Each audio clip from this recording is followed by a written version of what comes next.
આજે આપણે બનાવીશું ચટપટ રાજમાની રેસીપી। તો તેના માટે આપણે રાજમા બનાવવા માટે એક સાઈડમાં કુકરમાં રાજમા ચડવા માટે મૂકી દીધા છે।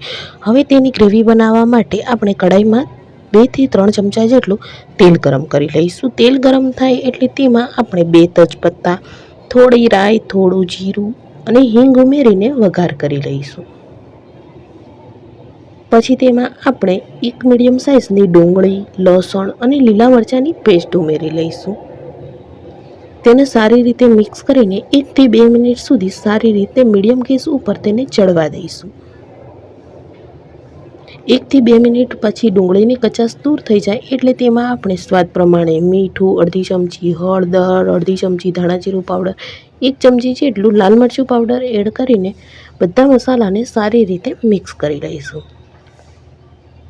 મસાલાને આપણે 1 થી 2 મિનિટ સુધી ચડાવી લઈશું। હવે તેમાં આપણે એક મીડિયમ સાઇઝના ટામેટાની પ્યુરી કરી હતી તે ઉમેરી લઈશું। બધું બરાબર મિક્સ કરીને ટામેટાને ગ્રેવી સાથે સારી રીતે ચડવા દઈશું। મીડિયમ ગેસ ઉપર આપણે ટામેટા અને મસાલા સાથે 2 થી 3 મિનિટ સુધી ચડવા દઈશું। કઢાઈમાંથી તેલ છૂટું પડે તે એટલે આપણો મસાલો સારી રીતે ચડી ગયો છે। હવે તેમાં આપણે ટેસ્ટ વધારવા માટે જે લીલા ધાણાનો દાંડોઈવાળો ભાગ હોય છે તે ઉમેરી લઈશું અને તેને 1 મિનિટ જેવું સાંતળી લઈશું જેથી કરીને તે ચડી જાય।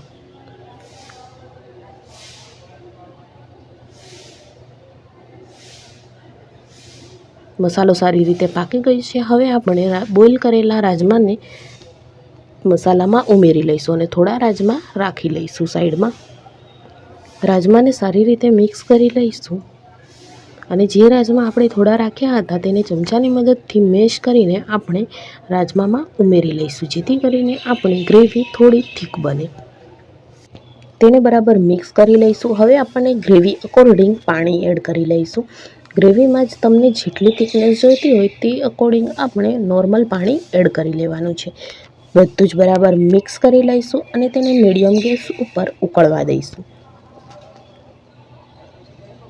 તેને ઢાંકીને આપણે મીડિયમ ગેસ ઉપર 5 મિનિટ જેવું ઉકળવા દઈશું જેથી કરીને બધા જ મસાલા રાજમામાં સારી રીતે મળી જાય। રાજમા સારી રીતે ઉકળી ગયા છે તેને બરાબર મિક્સ કરી લઈશું। કોથમીર વડે ગાર્નિશ કરી લઈશું અને રાજમાને આપણે જીરા રાઈસ અથવા તો નોર્મલ ભાત સાથે જ સર્વ કરીશું। તો તૈયાર છે આપણા ટેસ્ટી રાજમા। આવી જ અવનવી રેસીપી માટે ચેનલને સબસ્ક્રાઈબ કરવાનું ભૂલશો નહીં। Thanks for watching.